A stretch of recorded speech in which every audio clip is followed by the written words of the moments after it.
Dopamine Detox by Thibaut Meurisse, Expert Narrative Summary. Part 1, The Hidden Puppet Master, Understanding Dopamine. Imagine waking up every morning, reaching instinctively for your phone.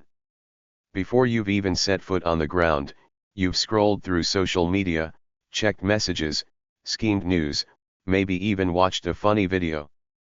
By the time you're brushing your teeth, your brain is already on its second or third hit of dopamine, the neurotransmitter behind the craving for novelty, excitement, and pleasure. In Dopamine Detox, Thibaut Meurisse presents a compelling argument: modern life is engineered to hijack your brain's reward system. You're not lazy. You're not unmotivated. You're simply overstimulated. And this overstimulation, he argues, is why you can't focus, why discipline feels impossible, and why deep, meaningful work has become a vanishing art. Dopamine, Meurisse explains, isn't evil. It's neutral, an evolutionary mechanism that kept our ancestors alive by driving them toward rewards. But in today's world, those rewards are synthetic, fast, and everywhere. Dopamine isn't just about pleasure, it's about anticipation. That buzz you feel before opening a notification? That's dopamine. The satisfaction after checking a task off your to-do list? That too. But here's the catch: the more you indulge in high dopamine behaviors, scrolling, binge watching, snacking, the more your brain expects it. And eventually, everything else seems dull. The invisible trap. What makes this trap so dangerous is its subtlety. You don't realize you're in it. The endless switching between apps, the urge to check messages mid-conversation, the inability to focus for more than a few minutes, it feels normal. But this, Meurisse insists, is precisely the problem. The modern world is like a dopamine casino: bright lights, endless games, and no clocks. Thibaut doesn't preach abstinence. Instead, he calls for awareness, a conscious effort to step back, reduce stimulation, and reset the brain's reward system. This is the essence of the dopamine detox. The concept isn't about quitting dopamine altogether, that would be biologically impossible. Instead, it's about temporarily abstaining from high dopamine activities. The goal is to recalibrate your mind so that simple, meaningful activities like reading, working out, or learning new skills become enjoyable again. Part 2, Why You Feel Stuck, the Dopamine Displacement Effect. Have you ever sat at your desk, intending to start a task, only to find yourself checking email, organizing files, or worse, scrolling mindlessly? That's not laziness. That's your brain looking for a dopamine shortcut. Meurisse introduces the idea of dopamine displacement. Your brain, conditioned by constant rewards, seeks the path of least resistance. Why dive into a challenging project when a 5-minute video can give you instant pleasure? Here's the irony: the more you seek quick dopamine, the harder it becomes to do things that actually matter. Dopamine displacement shifts your motivation from meaningful work to meaningless consumption. The result? You feel drained, but you've accomplished nothing. You feel guilty but can't break the cycle. This displacement also explains why you procrastinate. Deep work doesn't come with instant rewards. The payoff is delayed. Your brain, addicted to instant gratification, resists it. So you scroll. You snack. You delay. But Meurisse makes it clear, this isn't your fault. It's a natural neurological response to an overstimulated environment. But it's also reversible with intention and discipline. Part 3, The Detox Blueprint, Breaking the Cycle. The detox, as Meurisse outlines, isn't a punishment. It's a pause. A reset. It begins with awareness, listing your high dopamine behaviors. Maybe it's social media, streaming, online shopping, gaming. You'll know it by its addictive quality, the thing you turn to for quick relief, over and over. Then comes the removal phase. For a set period, ideally 24 hours or more, you abstain from all high dopamine activities. You create a vacuum. In that silence, boredom creeps in. But that's not a problem, it's a signal. It means the detox is working. Without artificial stimuli, your brain begins to downregulate. It rebalances. And slowly, it starts finding joy in low dopamine activities, journaling, reading, going for a walk, organizing your space. These activities, once drowned out, begin to shine. This phase can feel uncomfortable. It exposes the very dependence you're trying to escape. But it's also profoundly liberating. You realize how much of your life was spent chasing stimulation. And for the first time in a long time, you begin to feel clarity. Part 4, The Boredom Barrier, Unlocking Creativity Through Stillness. When you strip away the noise, you're left with silence. And in that silence, boredom arises. For most people, boredom is unbearable. It's the itch they're always trying to scratch.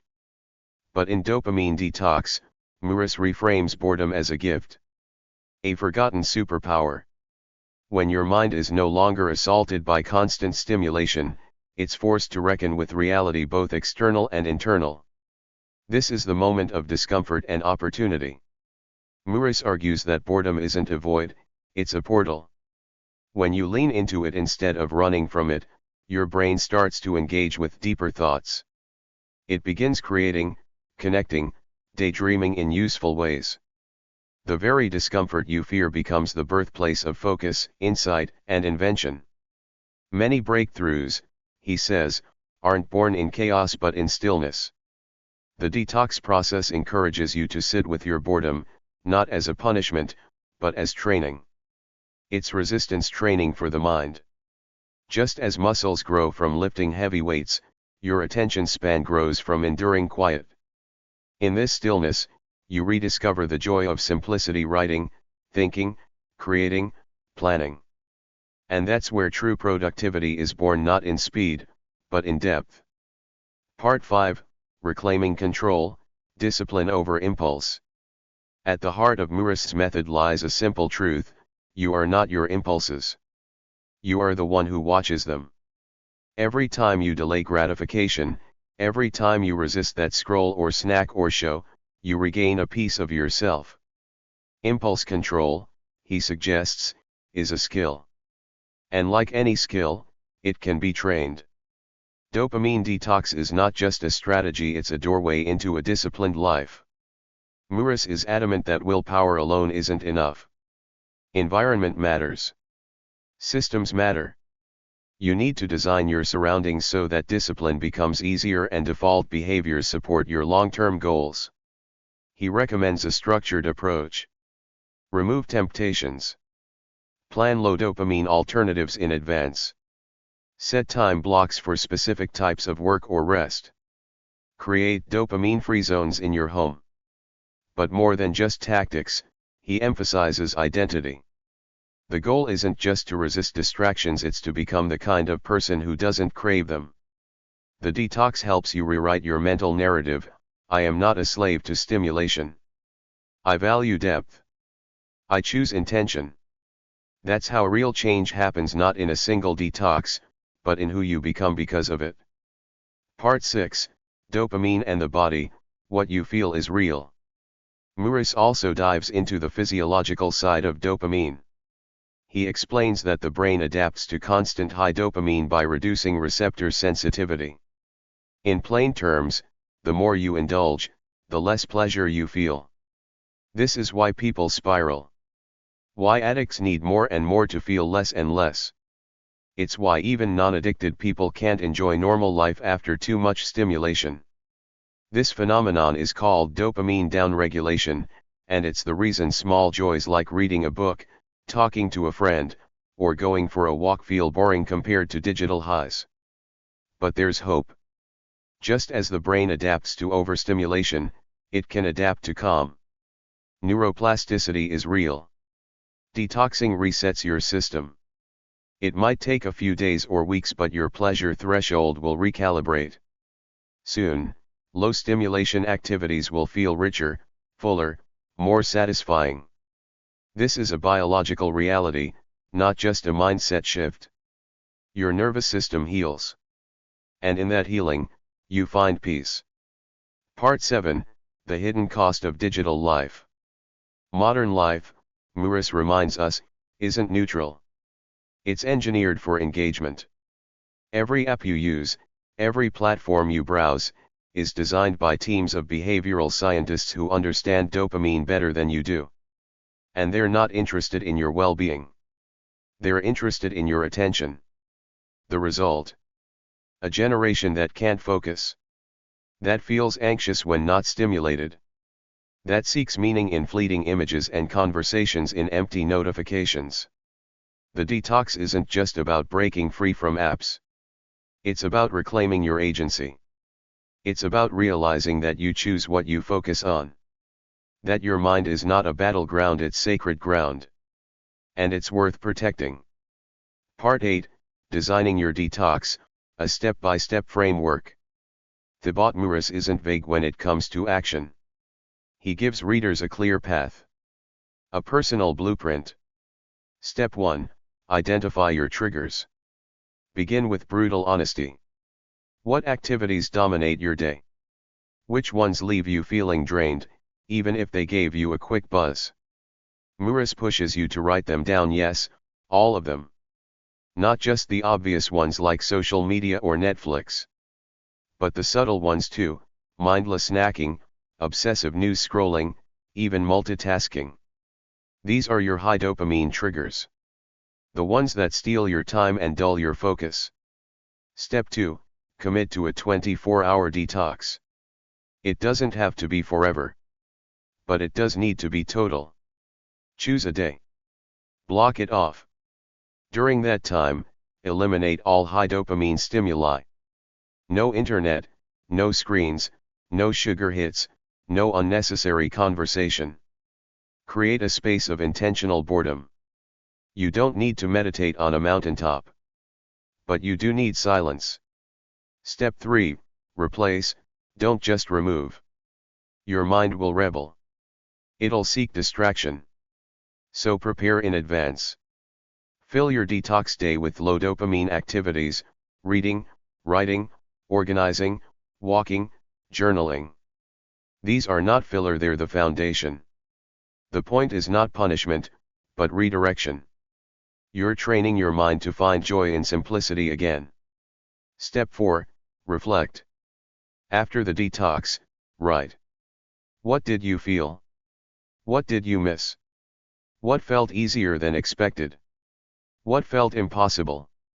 Don't skip this part. The insights you gain here are gold. They reveal your dependencies, your resistance points, your breakthroughs. Over time, as you repeat this process, you'll notice a shift. A lightness. A freedom. The mental fog begins to lift. The urge to scroll loses its grip. Part 9, The Identity Shift, Becoming a Dopamine Minimalist. Meurisse doesn't just want you to detox once. He wants you to transform. And that starts with identity. If you constantly tell yourself, I'm addicted to distractions, then you will be. But if you shift the script, I am someone who values deep work. I thrive in simplicity, everything changes. Your brain follows your beliefs. He introduces the idea of dopamine minimalism. This isn't about becoming a monk. It's about becoming deliberate. It means you choose your highs. You earn them. You no longer binge on shallow pleasures. You curate your inputs like an artist choosing colors. Every scroll, click, and snack is either fuel or friction. Dopamine minimalists are calm in chaos. They do less but achieve more. Why? Because they've trained their brains to stop chasing and start creating. Part 10, Building a Life Around Meaning. The end goal isn't detox. It's design. Meurisse invites you to design a life that doesn't need escape. A life so aligned with your values, your goals, and your joy that you don't crave constant stimulation. Start with clarity. What matters most to you? What do you want to build, become, create? Then align your daily actions with those answers. You'll notice something strange. The less you chase dopamine, the more you experience real pleasure. The quiet kind. The kind that lingers. The joy of finishing a project. The peace of a silent walk. The thrill of learning a new skill. It's not about doing more. It's about doing better. Part 11, Long-Term Strategy, From Detox to Lifestyle. So how do you make dopamine discipline last? Meurisse offers tools. Weekly mini detoxes, 4 to 6 hour windows of zero stimulation. Digital boundaries, phone-free mornings, app blockers, no tech zones. Scheduled dopamine, yes, you can watch a show but plan it. Don't slide into it. Monthly reviews, assess what drained you and what fueled you. But the biggest shift? Gratitude. When you remove the noise, you start noticing the beauty in little things. Morning light. Warm coffee. A single page in a book. These moments aren't filler, they're life. You stop consuming life and start experiencing it. That's the real detox. Not from dopamine, but from disconnection. Part 12, Real-Life Case Studies, From Chaos to Clarity. Thibaut Meurisse doesn't just preach theory, he shows transformation. He shares examples of individuals who implemented dopamine detox and saw real change. These aren't superhumans or monks. They're regular people, students, freelancers, entrepreneurs, creators, each battling overstimulation in their own way. Case Study 1, The Burnt-Out Student. Lucas, a college senior, couldn't study for more than 10 minutes without reaching for his phone. He was failing classes, always tired, and couldn't focus. He committed to a 48-hour dopamine detox. No phone, no screens, no games. Just books, walks, journaling. The first day was hellish. The second brought clarity. By the third day, he noticed something shocking: the urge to check his phone had drastically dropped. Within a week, he was studying for 2 uninterrupted hours a day. Within a month, he'd turned his academic performance around. Case Study 2, The Entrepreneur in a Digital Storm. Nina ran an online business. She was successful on paper but mentally exhausted. Every spare moment went to emails, reels, and client pings. She lived inside dopamine loops. Her detox began with one tech-free Sunday. The first time in years she'd sat still with her thoughts. She described it as terrifying and freeing. She expanded that into weekly rituals, phone-free mornings, long walks, deep journaling. Her productivity soared. So did her peace. Her business grew, but more importantly she grew. The lesson? Change is possible, even for the busiest minds. Part 13, Reflective Practice, The Inner Detox. While external distractions are obvious, Meurisse challenges readers to explore the inner noise too. What are you really running from when you scroll? Loneliness, fear, insecurity, boredom. The dopamine detox isn't just digital, it's emotional. When you strip away stimulation, buried feelings surface. And that's uncomfortable, but necessary. Meurisse introduces deep journaling techniques to help you move through this phase. Write freely for 10 minutes without censoring. Ask yourself, what am I avoiding? Ask again, what do I truly need right now? End with, what can I do today that aligns with my highest self? These practices are like mirrors. They reflect not only what you do but who you're becoming. Part 14, The Spiritual Dimension of Simplicity. Near the end, Meurisse touches on something deeper, something rarely discussed in productivity books. Stillness, he says, is not just useful. It's sacred. When you detox from dopamine, you reconnect with your inner world. With presence. With awe. You realize that your worth isn't in how much you consume or achieve. It's in your ability to be. To breathe. To notice. In this space, life becomes more than manageable, it becomes meaningful. You hear the sound of silence. And it feels like truth. Part 15, Lasting Transformation, The Journey Ahead. Meurisse closes the book with a final invitation. Don't treat dopamine detox as a trend. Treat it as a doorway. This journey is not about being perfect. It's about being intentional. You will relapse. You will fall into loops again. But now, you'll notice. You'll have tools. And most importantly, you'll know what freedom feels like. That knowing can't be taken away. You'll no longer chase quick highs. You'll choose deep joy. You'll no longer be a slave to your habits. You'll be the architect of your attention. And that, Meurisse says, is the real detox, breaking free from distraction to come home to yourself. Final reflection, coming home to clarity. In a world screaming for your attention, silence becomes a rebellion. Every notification, every scroll, every buzz is a pull away from you. And dopamine detox isn't just about resisting that pull. It's about reclaiming your power. It's not a war on dopamine. It's a declaration of independence. A choice to feel again. To focus. To be fully here. When you peel back the noise, what's left? You. The you that thinks deeply. That dreams wildly. That feels joy in the stillness of a morning or the slow rhythm of a walk. Thibaut Meurisse's message is simple: you don't need more stimulation. You need more space. Space to breathe. Space to create. Space to live deliberately. And in that space, something magical happens. You remember who you were before the world demanded your constant attention. Not addicted. Not anxious. Not scattered. But calm. Clear. Whole. So detox, not just once, but often. Because every time you do, you're not just breaking habits, you're building a life. And that life, it's yours to design. Quiet. Focused. Free.